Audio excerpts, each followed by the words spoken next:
You notice the hardest person to move on from is the one you never actually dated, not the person you built a life with, the person you almost had a future with.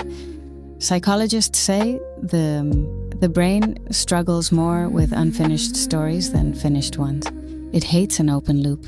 That is why situationships hurt the same way real heartbreak does, sometimes worse. You are not grieving a memory with that person. You are grieving a fantasy.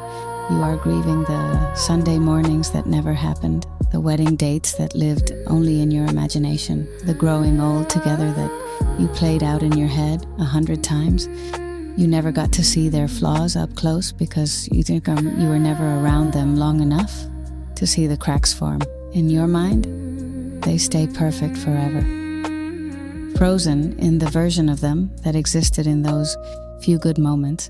In a real relationship, love gets interrupted by arguments, bad days, reality, the dishes piling up, the bills coming due, the boring weeks that grind down the chemistry. The almost person never gave you a reason to stop loving them because you never got close enough for them to break the spell. You are not fighting a real person right now. You are fighting a ghost, a version of someone that only existed in possibility, not in practice. You did not lose a partner. You lost the potential of who they could have been if everything had lined up. That is a different kind of loss, and the brain does not know how to process it the same way. The heaviest baggage we carry is sometimes the one that is empty, the story that never got a chance to fill itself in. The saddest ending is not the one where it fell apart in front of you. It is the one where it never got the chance to start in the first place. Make peace with that. Bury the imaginary version of who they could have been. Mourn what did not happen, and let yourself go free.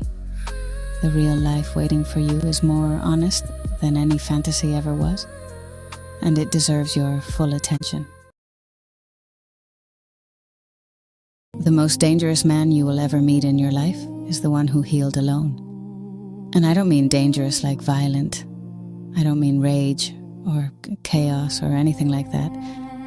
I'm talking about the man who was shattered by life at some point and made the decision to rebuild himself brick by brick with no help from anyone. The man who walked through experiences that stripped him all the way down to nothing, who faced truths about himself and about the world that most people spend their entire lives actively avoiding. He saw the world without any of the fillers, without the illusions, without the comforting little lies we tell each other to make reality easier to swallow. He's the man who hit rock bottom so hard it left him unrecognizable even to himself.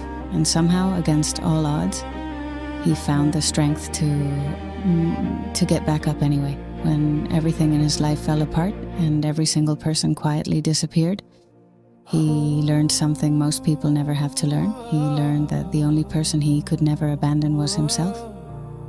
And that knowledge changes a man permanently. A man who faced his darkest night alone walks different. He talks different. He gains a clarity and a self-trust you simply cannot fake. He doesn't fear being alone anymore because he's already been there and survived it. He outgrew the need for anyone's approval somewhere along the way, and he didn't even notice when it happened. A rebuilt man doesn't get his power from who's standing next to him. He gets it from remembering who he became when absolutely nobody else was. He isn't fragile, he isn't lost, he isn't searching, he's intentional, he's grounded, he's self-reliant in a way most people will never understand.